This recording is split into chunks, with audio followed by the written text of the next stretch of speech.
Hello to everybody watching the recording.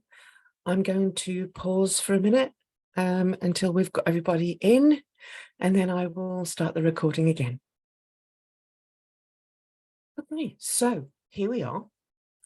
And today, she says, scooting around as usual to try and find the notes, we are going to be talking about, seriously, the absolute game changer for me when it came to stepping beyond, shall we say, anxiety and depression. Before I start, trigger warning, I have suffered with anxiety and depression most of my adult life, probably from sort of mid-20s, early 30s onwards. I have taken medication on and off, and having done some really extensive personal training and all of this lot for you, I have learnt that the mind is the most powerful tool that we have. We can support our mind, which sits on the top of our nervous system. We can support our mind and our nervous system to create for ourselves whatever kind of life we want, really. Yeah, seriously. And so that's why I wanted to do this session today. First of all, I'm going to talk about depression, how it holds you back. You find yourself ruminating, replaying all of those, what if this had happened, what if that had happened? And this replaying of that story keeps you trapped in the story and in the trauma. And it effectively brings your past, where all of your depression is held, all of your past and your depression comes dragged into your present moment, masking the moment and preventing you from being present in the moment. Anxiety, on the other hand, propels you forward into a state of fear of a future that you cannot control. Yeah, that's what creates the fear. There are things about the future you can control, obviously, but it's the fear of the future you cannot control that creates anxiety, worry, overthinking, playing out all those possible, usually negative outcomes. Please excuse the dog if he barks. He's being a naughty boy. So I've shut the door so he can't go out into the garden and chase the pigeons. No, buddy. Yes. So yeah, when you're in that anxious state, you're effectively scaring yourself, creating problems in your own head. And when you become aware that you're making that choice for you, that's when you can step into that place of awareness, into that place of truth, where you can control it. So with that depression, this thing that I'm about to teach you can literally be the key to you letting go of that past, leaving that past where it is in the past, and focusing so much on making your present moment the most worthwhile moment possible, brings you back from that scary future. So what is it that you need to change? Well, I thought this was going to be really complicated when I was being taught it, but it's not, right? It's really not. The thing to change is how you use your own imagination. Yeah. You are not the thinker of your thoughts. You are not controlled by your thoughts. You control them. You and your mind and your brain, yeah, work together to create that depression and to create the anxiety. Now, don't get me wrong. There are situations where hormonal or chemical imbalances in your brain can influence how much time you spend in the past and how much time you spend in the future. Yeah. But the most amazing thing about all of this is that future casting, however you choose to do it, I've got a few different methods coming up for you. Future casting can completely eliminate anxiety. I know this to be true because I no longer take medication for anxiety. Yeah. I've been on them my whole life, near enough. A few months off here and there when things went a bit pear-shaped, and then I went back on them again. Yeah.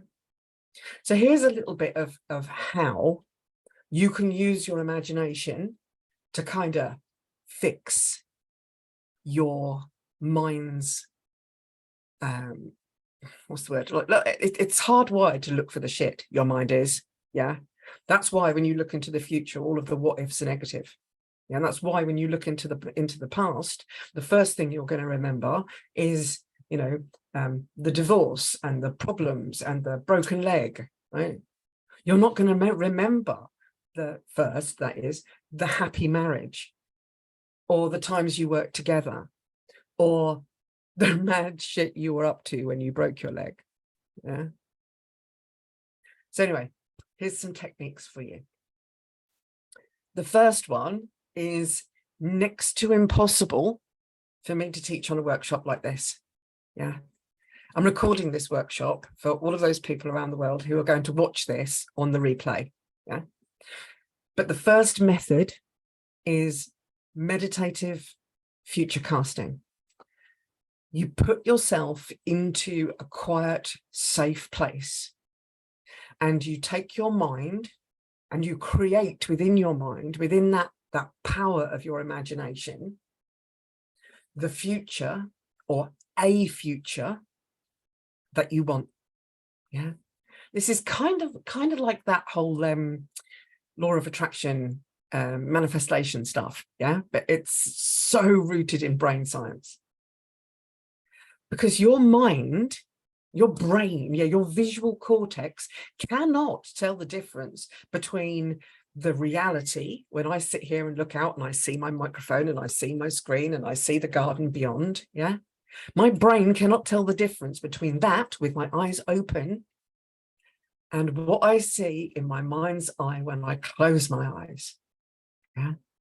When I turn my head and I can imagine the view through to the kitchen, where I tip my head to one side and I can see right down the garden and see my bed of flowers that are hidden from the view when my eyes are open. Yeah, I can see them in my mind's eye. And my mind and my nervous system cannot honestly tell the difference between that reality with my eyes open and the images that I create for myself with my eyes shut. So in this meditative future casting, yeah, you literally imagine everything. And by everything, I mean what you are wearing. Yeah. What you've got in your hand. What you say you've got a glass in your hand. What's in the glass? If it's wine, how does it smell? How does it taste? If it's hot chocolate, yeah, is it steaming? Is the weather around you cold or warm? What does the grass look like? When I do future casting, I often imagine myself starting here in this place, because this chair is particularly good and supportive for my back.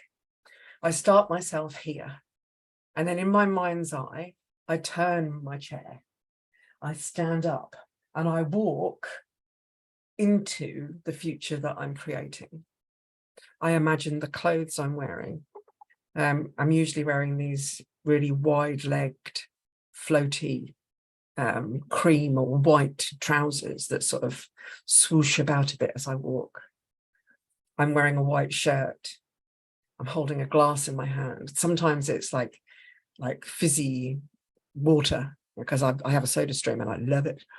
So I've got my nice filtered water, put a few bubbles in it, a little splash of lime cordial, or my favorite at the moment, which is, you know, ginger. Ginger and lemongrass cordial by Bottle Green. Yes, there are other makes of cordial available. Anyway, my point is that I'm creating in my mind as I sit here, the walk into the kitchen, picking up the drink, walking outside, looking at the garden as it is in my imagination. I'm usually putting myself 3 months into the future, but sometimes it's 6 months, 12 months, or sometimes it's even years. And when it's years ahead, I'll walk out into the garden and I'll see the extension that I'm going to build on the side of the house with the little balcony. And I'll call up to my mum, who's up there in her little granny flat. Yeah. I hate that term, actually, granny flat. In her own little self-contained boudoir. Yeah. And I'll call up to her and ask her if she wants some coffee or another drink. Yeah, whatever. But this is just like so much detail that I pour into that meditative experience. Another way to do it is with letter writing. And again, put yourself like 3 months, 6 months, 12 months, or even years ahead. Yeah. For some reason, I kind of like 5 years. Sometimes I'll go 7 years, but 5 years. And when you've written that letter with a pen onto paper, yeah, you guys have heard me talk before about how important it is to involve your body. Yeah, the whole coordinating process of using a pen to write on a piece of paper is a lot more involved for your body than typing. Yeah, because you're just wiggling fingers in a pre-practiced way over a keyboard. So pick up a pen, find a bit of paper, maybe find like a nice notebook or something like that. I've always got these things handy, and write yourself a letter back from your future self. And start it something like, let's say if we were doing it today, Dear Tanya, or Dear June 23, Tanya. Yeah. It's now July 2027, and this morning I did a long walk with Buddy. He's getting on a bit now, but he's so sweet. All of his problems with shouting at other dogs have gone. He's learnt to live on the end of the lead and be happy and calm and know that I can protect him. Yeah, I write down all of that stuff. And I describe my morning walk and what I did when I came back, and the clients that I'm working with, and how the program has now got a continuous flow of people joining and a continuous flow of people graduating, and this continuous swirly, messy learning process that all of the clients go through in the program. Yeah. I write everything down, and then I put that letter in an envelope. Right, I've actually got all of the envelopes up in my bedroom, and all of the envelopes have got a date on the front where I projected to write that letter back. So say that letter I was just talking about there, today is the 30th of June 2027, right? That's the date that I write on the front of the envelope. Because when those dates come round, I'm going to take that envelope out. I'm going to open that envelope, and I'm going to read the vision that I had of what June 2027 was going to look like. Yeah. Another way of doing it is you can, rather than, having the physical letter safe, yeah, you can record yourself reading the letter to the screen. Yeah. And then depending on how you want to do it, you could either like schedule an email with that recording on it to be sent to you on that particular date when you can like open the video and watch yourself reading it, or you can put a calendar task with the video attached or something like that. Yeah, I've done it all sorts of different ways. So I've got the actual letters safe in an envelope, but I've also read them out, recorded them, put that file recording into I think I've done it in events, actually, in calendar events rather than tasks, so that they pop up way into the Google future, and I can watch those videos then. So that's another way of doing it. The next way I'm going to talk to you about is called Storywork. Now, I am not like a trained Storywork coach, but I have been through the process. And if any of you want to do Storywork, I can find you a Storywork qualified coach to go through it with. And what happens in that is that you sit down and you write or type. Yeah, that's actually better if you type this one, because then when things get remembered, you can kind of slot them in and, you know, keep your timeline going. You essentially write your life story. And then you go through that life story yourself, and then again with a coach, or let the coach go through it and then you go through it while they're going through it, sort of separately. And you identify all of the pivot points, the places that patterns were formed, the points of rejection or abandonment, yeah, also the points of achievement, where you've made, you know, an amazing step for yourself, a point where you displayed great independence or emotional strength. You know, you go through all of this stuff and you pick out all of these moments.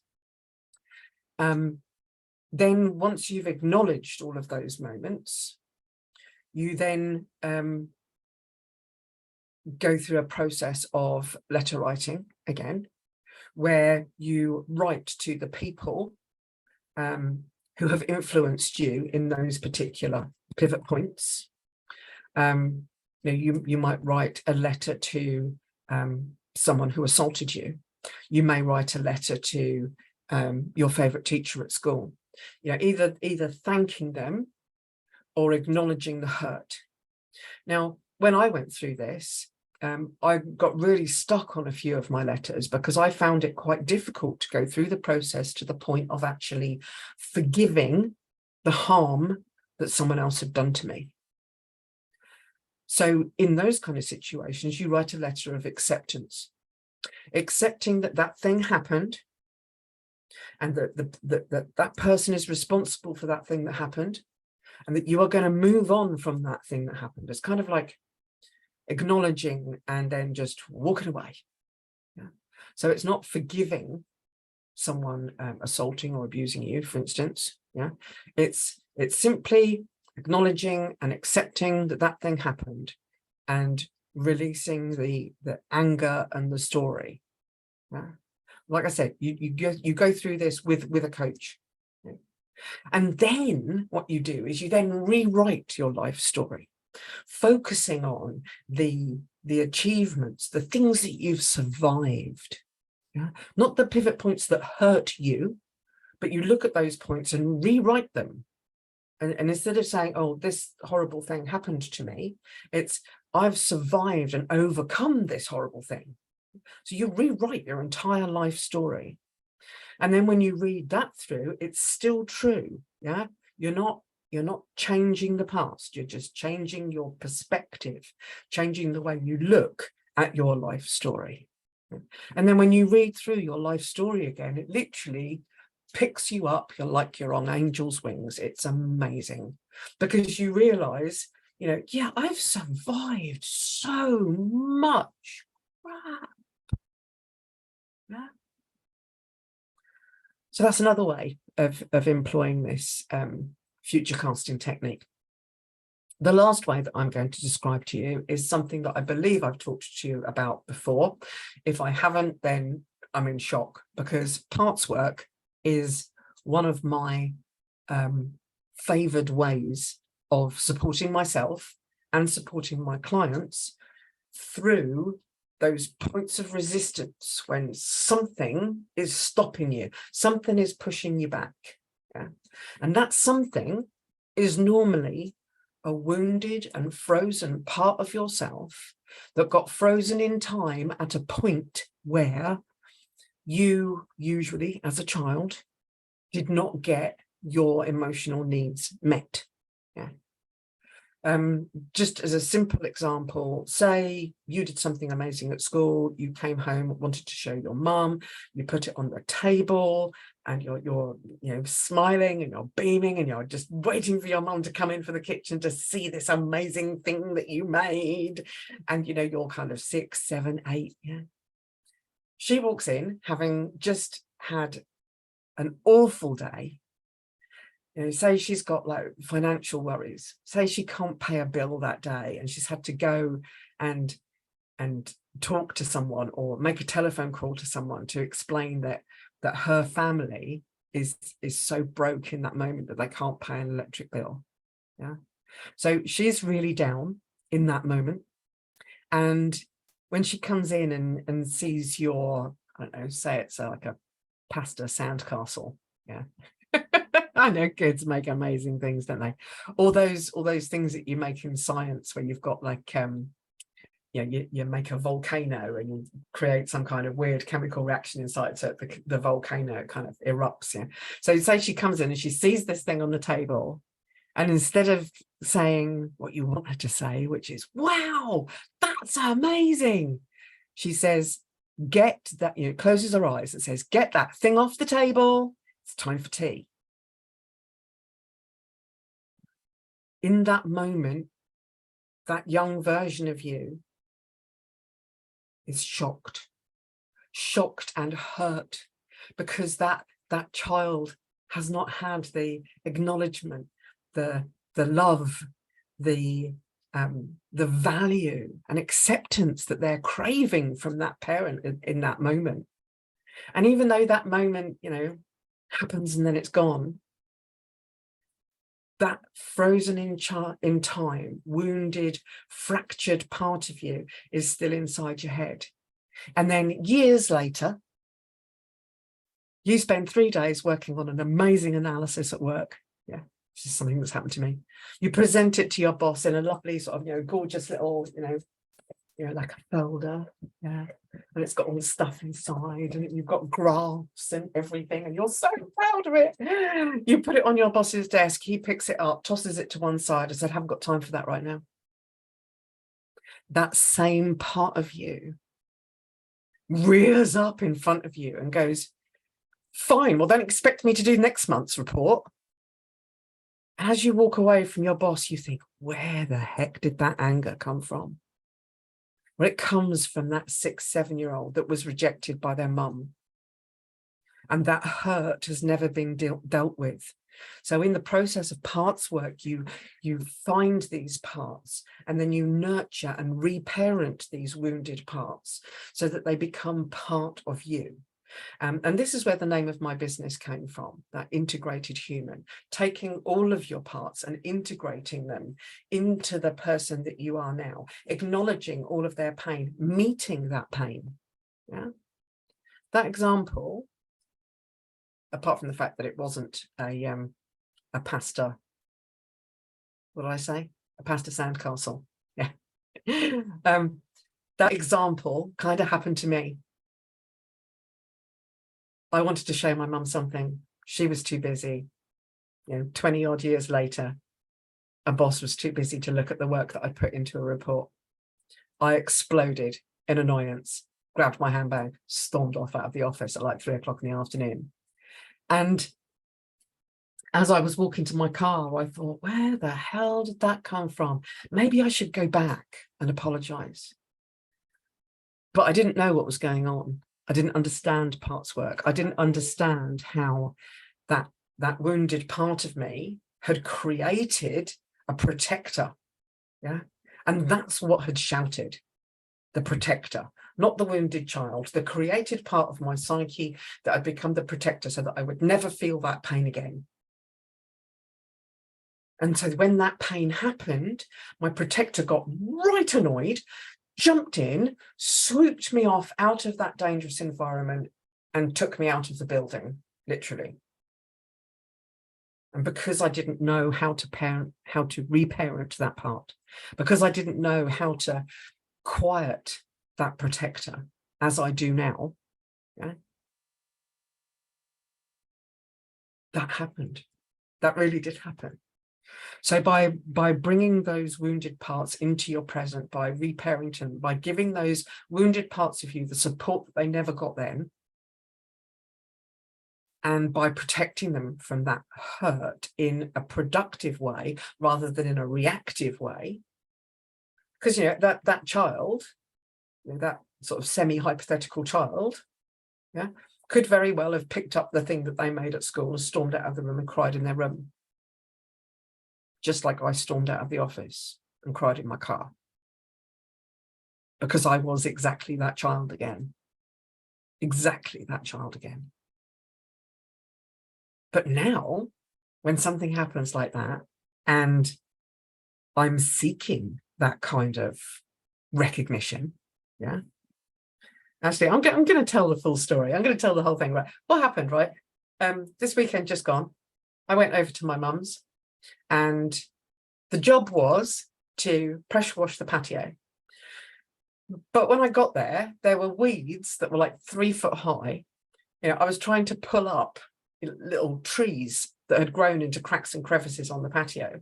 Yeah, I was literally having to dig underneath the weeds that had grown over the edges of the patio just to create this nice clean area again. And when I'd finished, I went and told my mum I'd finished, and she was tired and sitting down. She'd been out all day doing her thing. And I asked her, I said to her, I didn't really ask, I said to her, I would really appreciate it if you'd come and look at the work that I'd done, because I've worked really hard today.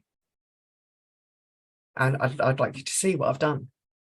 And because she was so tired and in a lot of pain, I then said to her, if you don't come and look at it today, when you show your friend around the house tomorrow, could you just send me a text message or something to tell me what you think, you know, to tell me, you know, to give me feedback on, you know, the 5.5 hours of hard labor I spent down there.